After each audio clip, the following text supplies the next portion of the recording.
أعوذ بالله من الشيطان الرجيم بسم الله الرحمن الرحيم الحمد لله والصلاة والسلام على رسولنا محمد وعلى آله وصحبه أجمعين بسم الله الرحمن الرحيم رب اشرح لي صدري ويسر لي أمري واحلل عقدة من لساني يفقهوا قولي.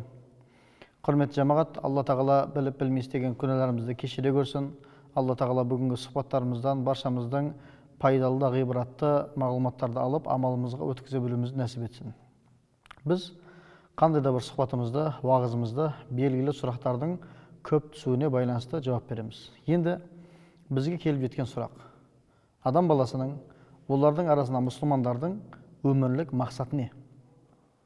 Менің мақсатым не? Мен не үшін өмірге келдім? Алла тағала менің жәннатқа немесе тозаққа түсуімді білсе, не үшін мені жаратты дейді. Біздің ол адамдарға қысқасы жауабымыз, Алла тағала біздің қайда баратынымызды біледі. Бірақ Алланың білгені біздің ол жерге баруымыз Алла қалағаны үшін емес, біздің ирадамыз соны қалаған үшін барған болып есептелінеді. Яғни біз осы дүниеге келдік, неліктен? Бізді Раббымыз жәннатқа қойса, амалымызбен кіргенімізді білеміз, тозаққа қойса, күнәмізбен кіргенімізді білсін деп, Алла тағала бізге осы дүниені сынақ қылып берді. Енді сұрақ. Адам баласында жүрек бар, бүйрек бар, бауыр бар, асқазан бар, қол бар, көз бар. Әрбір біздің мүшеміздің бір өзіндік мақсаты бар. Егер біз бір нәрсенің мақсаты бар жоғын қалай білеміз дейтін болсақ, менің қазір бүйрегімді ап қойсаңыздар, мен өліп қалатын болсам, ол бүйректің бұл ағзада бір мақсаты, бір миссиясы бар деген сөз. Және де менің әрбір мүшемнің бір өзіндік мақсаты болатын болса, неліктен осы мүшелерді қалыптастырған адам баласының бір мақсаты жоқ деп біз сөйлей аламыз. Алла тағала бізді жаратты, не үшін? Құлшылық ету үшін. Адам алейхиссаламды жәннатта жаратты, жерге түсті, біз де жер жүзінде сынақта жүрміз. Кейбір жерлерде сұрақ келеді. Сонда мен Адам алейхиссаламның жемісті жеп қателескені үшін, мен атамның істеген қателігі үшін дүниеде жүрмін ба? Атам қателеспегенде мен жәннаттық болатын бедім деген сенім болады. Жоқ. Құран Кәрімде мен адамдарды жер жүзіне өзімді халифа қылу үшін жараттым дейді Адам алейхиссаламды. Бұл деген сөз не? Адам алейхиссаламның жаратылудағы негізгі мақсаты жәннатта болу емес, жерге түсіп құлшылық ету және сынаққа кіру болады. Енді сұрақ туындайды. Біз қандай мұсылман болуымыз керек? Аллаға қалай лайықты болуымыз керек? Өзіміздің мақсатымызды қалай жолға қоямыз? Сонда бізде мынандай сұрақ туындайды. Бір кітапта келеді мына оқиға, бір жас жігіт 18-ге толмаған, құлшылықты өте жақсы көреді, пайғамбарымыз саллаллаху алейхи вассаламды жақсы көреді, Алла тағаланы қатты сүйеді, және де ғибадат қылады. Күндердің бірінде, ей әке, мен умраға барғым келіп жатыр. Мені умраға алып барыңызшы дейді. Әкесі айтады, балам, менің кішкене жағдайым жоқтау. Алла нәсіп етсе, жұмыстарым жүріп кетсе, бірінші жұмысым сені умраға алып бару дейді. Сонда бір-екі жылдан кейін жұмысы жүріп кетіп, баласына айтады.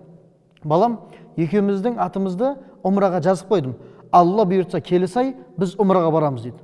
Сонда жаңағы жас бала үйіне кіріп кетті дейді, бөлмесіне, түскі уақытта. Асыр болды, шам болды, бала намазға да шыққан жоқ, тамаққа да шыққан жоқ.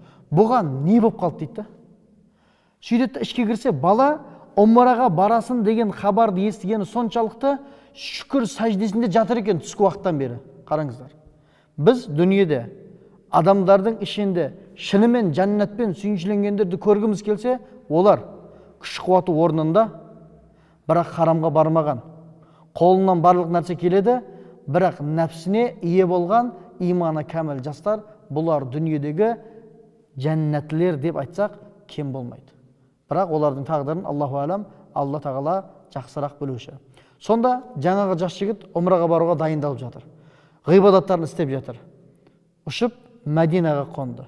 Мәдинаға түскеннен кейін такбирин, тахлилдерін, салауаттарын айтып жатыр. Қонақүйге барып орналасты. Сонда әкесі айтты дейді бір-екі сағаттан кейін, балам, дайындал, Раузаға барамыз, пайғамбар саллаллаху алейхи вассаламға барып сәлем береміз дейді. Ана бала орнынан секіріп тұрып, бірінші мына телефонды бір шетке қойды дейді. Кошелегін шығарды да қойды дейді. Қалтасында қалған бір-екі тиынын шығарды да қойды дейді. үстіндегі сөмкесін, бүйтіп айтқанда дүниеге қатысы бар бүкіл нәрселерін шешіп қойды дейді.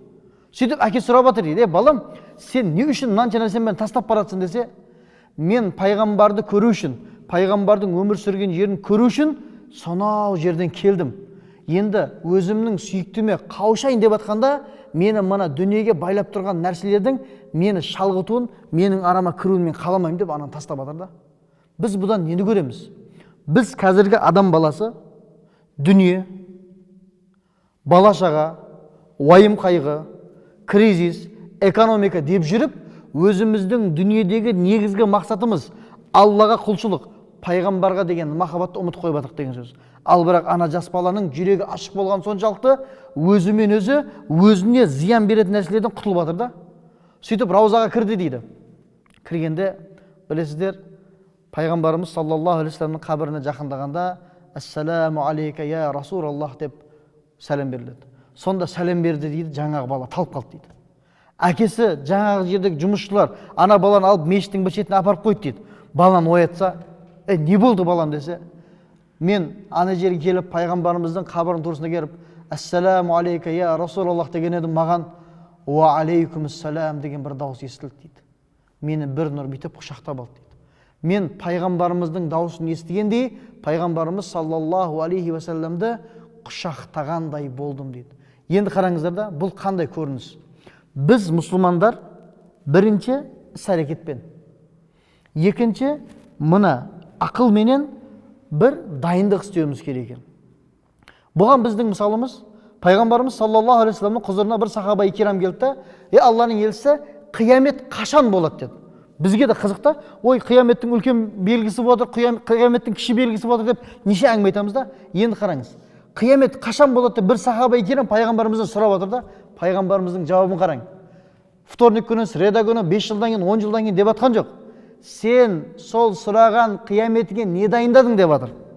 Ана кісі айтып жатыр да, мақтанатындай намазым жоқ, мақтанатындай оразам жоқ, мақтанатындай зекетім жоқ, бірақ мен Алла мен пайғамбарды жақсы көрем деп жатыр да. Пайғамбарымыз саллаллаху алейхи вассалам, олай болса сен өзің жақсы көргендермен біргесің деп сол мәселенің нүктесін қойып жатыр. Жаңағы оқиғада да бала Алланы, пайғамбарды жақсы көрді да, бірақ өлімге дайындалып жатқан жоқ. Пайғамбардың алдына барған сәтте өзін дайын болу керек та. Не үшін? Неге дайын болу керек? Бірінші, харамнан ұзақ болу керек. Екінші, иманы дұрыс болған болу керек. Үшінші, тілінде Аллаға мадақ, пайғамбарға салауат болу керек. Төртінші, ешқандай бауырын алдамаған, ешкімге зиян келтірмеген болу керек. Сол уақытта мұсылман адам өзінің өмірлік ұстанымын біле алады. Енді біз мұсылманбыз да, қазіргі сәтте мұсылмандардың көпшілігіне немесе бәріне топырақ шашпаймыз, кейбіреулері бар. Өзі мұсылмандықты ұстана алмайды, намазын оқи алмайды. Бірақ мұсылман болып біреу уағыз айтса, мұсылман болып біреу насихат айтса, мұсылман болып біреу намазды бастаса, соны жамандауды бастайды. Енді бізге кім бұл жерде мысал? Абу Лахаб деген кісі болды. Пайғамбарымыздың көкесі еді. Бәдір соғысына ауырып бара алмады. Ол ауырып соншалықты ауырғаны, ана гүл ауруына шалдықты дейді да. Сөйтіп жатып қалды дейді. Ол өлді дейді. Өлгенде жаңағы ауруының исінің сасықтығы соншалықты, өзінің баласы, қызы әкесіне жолай алмады дейді. Суданнан келген жұмысшыларға ақша беріп, бір үлкен шұңқыр қаздырып, сүйерге лақтырып жіберді дейді. Абу Жахил бар еді. Бәдір соғысында қайтыс болды, мұсылмандарға дұшпаншылық қылам деп. Суы жоқ, терең-терең құдықтарға лақтырылды да. Бұдан біз не айтқымыз келіп жатыр? Біреу шынымен Аллаға дұшпаншылық қылса, біреу шынымен мұсылмандарға тосқауылдық болатын болса, Алла тағала оны жермен жексен қылып қояды. Не үшін? Себебі Алла қаласа біреу бізге зиян бере алады да, бірақ Алла қаламаса бүкіл әлем бізге келетін болса да зиян бере алмайды. Соның үшін Таббат сүресі бар. Таббат сүресінде Абу Лахаб секілді дінге дұшпаншылық қылатын, мұсылмандардың негізгі мақсатына баруына тосқауыл болып жатқандарға бізге Таббат сүресі бір дәлел болады. Таббат сүресінде айтады, ана Абу Лахабтың дейді, қолдары құрып кетсін дейді. Оның не дүниесі, не тапқан нәрселері өзіне пайда берген жоқ дейді. Оның жанындағы жұрттарды өсектеп отырған ана әйелі бар ғой дейді. Соған тозақтың оттарынан бүйтіп мойындарына алқа беріледі дейді. Бұл деген сөзіміз не? Біз альхамдулилля дүниеге Алла тағалаға құлшылық етуге келдік. Мұсылмандық дегеніміз тек қана 5 уақыт намазда қайым, оразаларда сайым болу емес. Оның алдында адамилық қасиет болу, кішіпейіл болу, әке шешені құрметтеу, достың барында да, жоғында да құрметтей білу, біреуге қызығып қарау, қызғанышпен қарамау, тәрбиелеп жатқанда баланы, қызды тәрбиелегенде инабатты, инсафты, бірінші Құдайдан қорқатын, әрі пайғамбарды да Алла тағаланы да жақсы көретін ұрпақ шығару болады. Сол уақытта біз мына дүниені жүрегімізге қойып қойсақ, біз өзіміздің адамдық немесе мұсылмандық мақсатымызды жоғалтып қоямыз. Ал бұл дүние біз үшін уақыт керек болса бар, керек емес болса лақтыратын әшейін зат болатын болса, иншаллах тағала біз әрдайым өзіміздің мақсатымызды білген, Құдайдан қорққан, қолымыздан келгенше амал қылған мұсылмандардың қатарынан боламыз. Ва ахиру дa'вана анил хамдулиллахи раббил аламин.